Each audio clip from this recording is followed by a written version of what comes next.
Hello everyone, welcome back to the channel. आज हम करेंगे अपनी क्लास 10th की पॉल साइंस का चैप्टर पॉल पावर शेयरिंग, वो जो कि बहुत इजी चैप्टर है। तो बिना किसी देरी के स्टार्ट करते हैं। अच्छा, ये जो नोट्स है वो मैंने लिए हैं इनोवेटिव ज्ञान वेबसाइट से, जिसकी लिंक आपको नोट्स की पीडीएफ में ही मिल जाएगी। एंड इसी नोट्स की पीडीएफ में सारे नोट्स तो हैं ही हैं, प्लस साथ ही साथ सारे इंपॉर्टेंट क्वेश्चंस भी मैं अटैच कर दूंगी, ठीक है। तो वो आप याद कर लेना और नोट्स भी याद कर लेना, ताकि आपका पूरा चैप्टर अच्छे से हो जाए।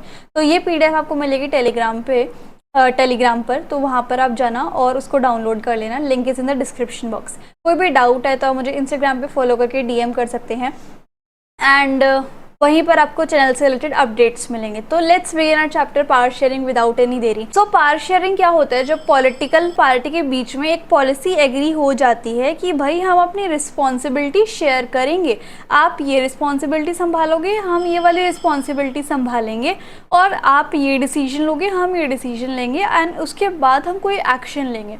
तो कुल मिला के रिस्पॉन्सिबिलिटी बढ़ जाती है, ठीक है। ये होता है। अगर जैसे कोलिएशन गवर्नमेंट है, कोलिएशन गवर्नमेंट क्या होती है? जब दो या दो से ज़्यादा पार्टीज आपस में मिलके गवर्नमेंट बना लेते हैं, तो सारी गवर्नमेंट में, जैसे कि अभी भी हमारी जो लीडिंग पार्टी है वो भी बहुत सारी पार्टीज़ को मिला के ही लीडिंग पार्टी बनी है, ठीक है। फिलहाल वाली जो रूलिंग पार्टी है, तो वो सारी पार्टीज़, जितनी भी पार्टीज़ उसके अंदर इन्वॉल्व हैं, वो सारी की सारी पार्टीज आपस में पावर शेयरिंग करते हैं कि आप ये वाली संभालोगे पावर, हम ये वाली संभालेंगे, इस तरीके से। अब पावर शेयरिंग जो है वो 3 ऑर्गन्स के बीच में होती है: लेजिस्लेचर, एग्जीक्यूटिव और जुडिशरी, ठीक है।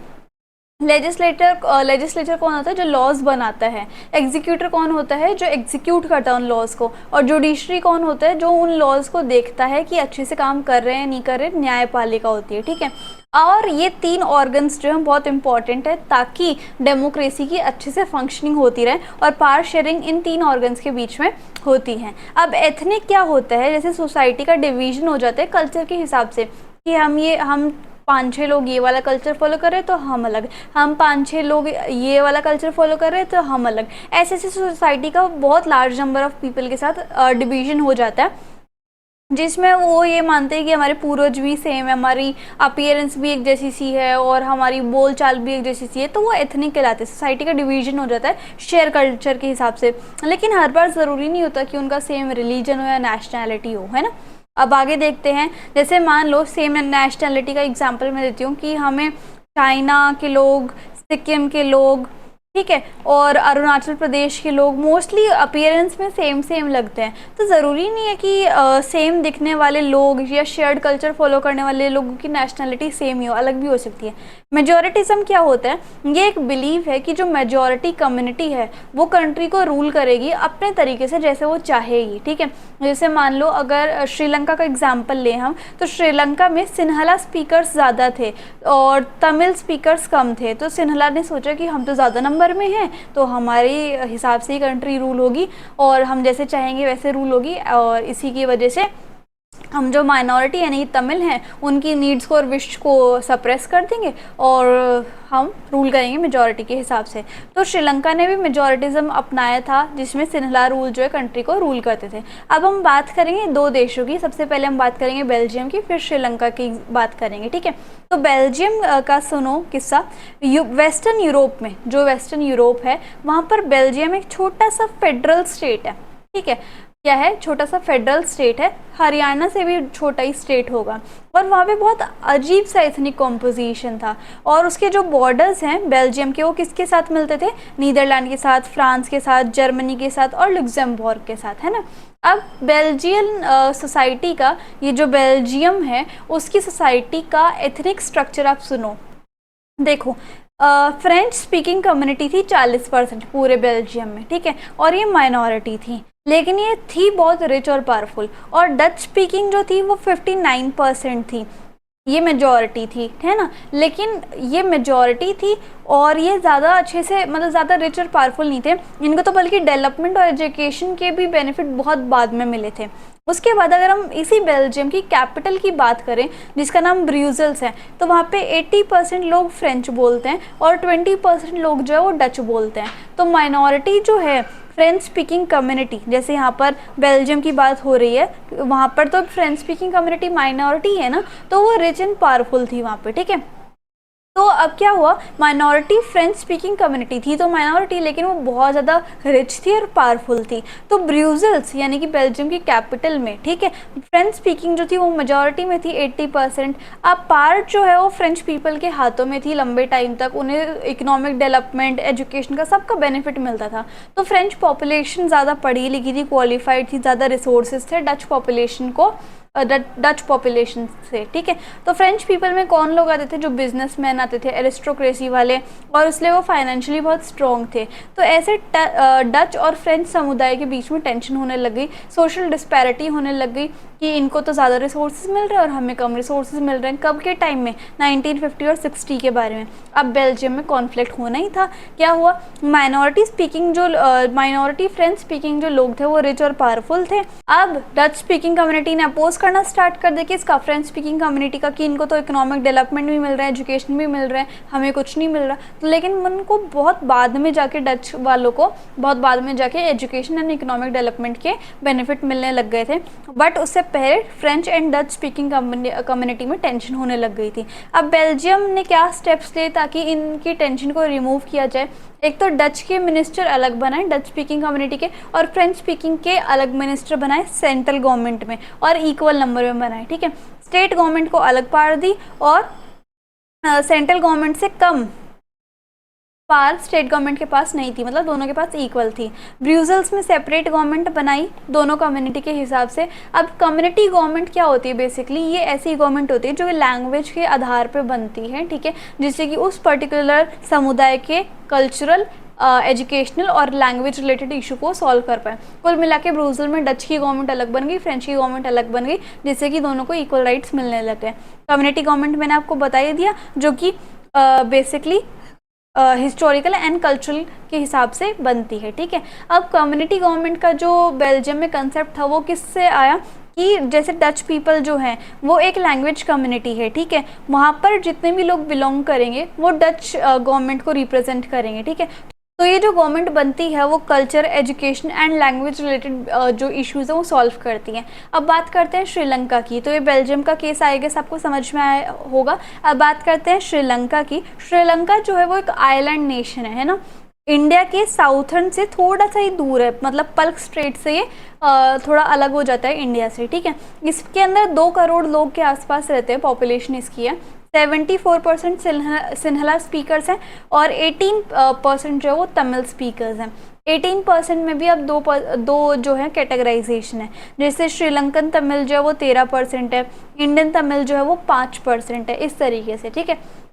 Like other nation in south Asia region. अब आप साउथ एशिया रीजन में कोई भी देख लो, वहाँ पर बहुत डाइवर्स पॉपुलेशन है। वैसे ही श्रीलंका में भी डाइवर्स पॉपुलेशन है, सिन्हला स्पीकर भी हैं, श्रीलंकन तमिल भी है, इंडियन तमिल भी है, ठीक है। तो श्रीलंका जो है वो 1948 में एज अ इंडिपेंडेंट कंट्री घोषित कर दी गई थी। अब जैसे मैंने आपको बताया कि श्रीलंका में 18% तमिल स्पीकर्स भी हैं, उनकी भी कैटेगरी है। कैसे, अब जो श्रीलंका में तमिल स्पीकर्स है वो 18% है, जिसमें से 13% जो हैं वो कौन है, 13% श्रीलंकन तमिल्स हैं, ठीक है।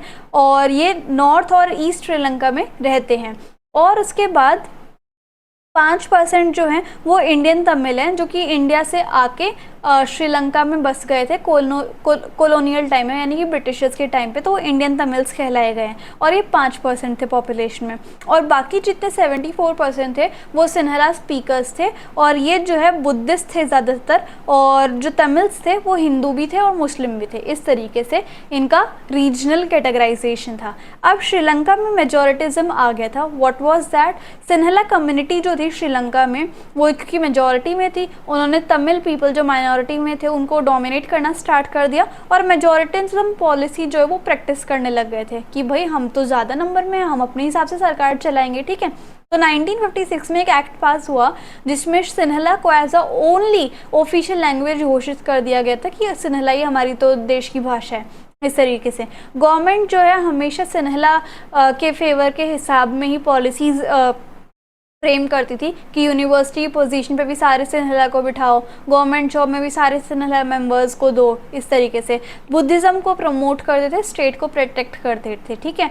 और इससे क्या हो गया, श्रीलंकन तमिल्स के बीच में अनफ्रेंडली फीलिंग्स आ गई कि ये तो सब सिन्हला के हिसाब से चल रहा है, हमारे लिए तो कुछ भी नहीं है। अब श्रीलंकन तमिल्स ने बहुत स्ट्रगल किया, जिसके अंदर इंडियन तमिल्स भी आते हैं और फिर दूसरे वाले तमिल्स भी आते हैं, जिसके अंदर कौन से थे वो, इंडियन तमिल्स भी आते हैं और श्रीलंकन तमिल्स भी आते हैं। अब श्रीलंकन तमिल्स ने बहुत ज़्यादा स्ट्रगल किया, क्या किया उन्होंने, ताकि उनको ऑटोनॉमी मिले, पार मिले और इक्वल अपॉर्चुनिटी मिले जॉब्स में, एजुकेशन में, और तमिल को भी एज अ ऑफिशियल लैंग्वेज का दर्जा देना चाहिए। लेकिन उनकी जो डिमांड थी बार बार रद्द की जा रही थी। तो 1980 के बाद उन्होंने एक बहुत बड़ी सी पॉलिटिकल ऑर्गेनाइजेशन को बनाया, जिसका नाम क्या था, LTTE, यानी कि लिबरेशन टाइगर्स ऑफ तमिल एलाम। और ये जो मुद्दा था वो बढ़ बढ़ के सिविल वॉर में बदल गया था। अब किस वजह से श्रीलंका में सिविल वॉर हुआ, क्योंकि मेजॉरिटिज्म जो है वो ज़्यादा बढ़ने लग गया था और श्रीलंकन तमिल्स को इनसिक्योरिटी होने लग गई थी। इससे क्या हुआ, कॉन्स्टिट्यूशन एंड गवर्नमेंट पॉलिसी जो थी वो उनको डिस्क्रिमिनेट करती थी, उनको इक्वल राइट्स नहीं देती थी, ना जॉब की अपॉर्चुनिटी देती थी, ना एजुकेशन में, और उनके इंटरेस्ट को इग्नोर करती थी, ठीक है। एज अ रिज़ल्ट सिन्हला और तमिल कम्युनिटी के रिलेशन में बहुत ज़्यादा स्ट्रेस हो गया था, ठीक है। श्रीलंकन तमिल्स ने अपनी पार्टीज़ को लॉन्च किया, स्ट्रगल को लॉन्च किया, और तमिल को एज अ ऑफिशियल लैंग्वेज घोषित करने के लिए भी स्ट्रगल करे और उन्हें इक्वल अपॉर्चुनिटी मिल जाए, उसके लिए भी उन्होंने काफ़ी स्ट्रगल किए। तो 1980s तक आने तक बहुत सारी पॉलिटिकल ऑर्गेनाइजेशन बन गई थी, जैसे मैंने एक ऊपर भी आपको बताई, और उन्होंने बोला कि तमिल एलाम को इंडिपेंडेंट तमिल एलाम बनाओ, तमिल का एक अलग से एलाम बनाओ, southern and eastern part of Sri Lanka के नर्दर्न एंड ईस्टर्न पार्ट्स में श्रीलंका जो है आपका, उसमें तमिल एलाम बनाओ, स्टेट बनाओ, ठीक है।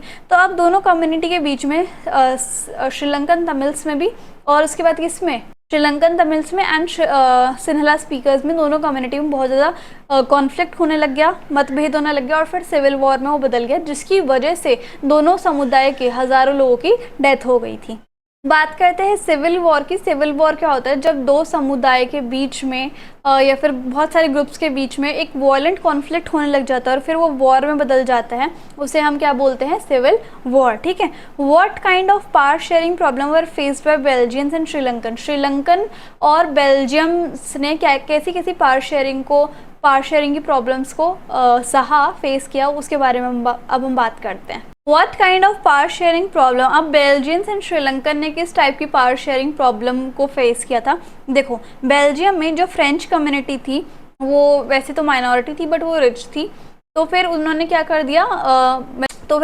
करना चालू कर दिया, जो Dutch and German speaking population थी उनके ऊपर फोर्स करना स्टार्ट कर दिया, और उसकी वजह से दोनों के बीच में बहुत ज़्यादा कॉन्फ्लिक्ट होने लग गया था। तो इसका बहुत ज़्यादा मेसी जो कंट्री है उसका काफ़ी ज़्यादा मेसी पार्टीशन हो गया था, और दोनों साइड जो है वो ब्रूसेल्स की तरफ क्लेम करना स्टार्ट कर गए थे, और दोनों साइड्स जो है वो ब्रूसेल्स की तरफ क्लेम करना स्टार्ट कर गए थे कि ये डच की है, ये फ्रेंच की है, इस तरीके से। और श्रीलंका में जो सिन्हला कम्युनिटी थी उन्होंने मेजॉरिटी को एंजॉय करते हुए एंटायर कंट्री के ऊपर अपने जो रूल्स है उसको इम्पोज करना स्टार्ट कर दिया था। तो हम श्रीलंका एंड बेल्जियम दोनों की स्टोरी से क्या समझते हैं कि जैसे बेल्जियम है, उनके लीडर्स को ये रियलाइज़ हुआ कि अगर हम कंट्री की यूनिटी चाहते हैं तो हमें सारे रिलीजन, सारे कंट्रीज़, सारे कम्युनिटी के इंटरेस्ट को हमें रिस्पेक्ट करना होगा, तभी कंट्री जो है पॉसिबली अच्छे से चल पाएगी, ठीक है। और ये रियलाइजेशन जो हुआ वो उससे क्या हुआ, पावर शेयरिंग जो होने लग गई, आधी पार डच गवर्नमेंट संभालेगी, आधी पार्ट जो है फ्रेंच गवर्नमेंट संभालेगी, ठीक है।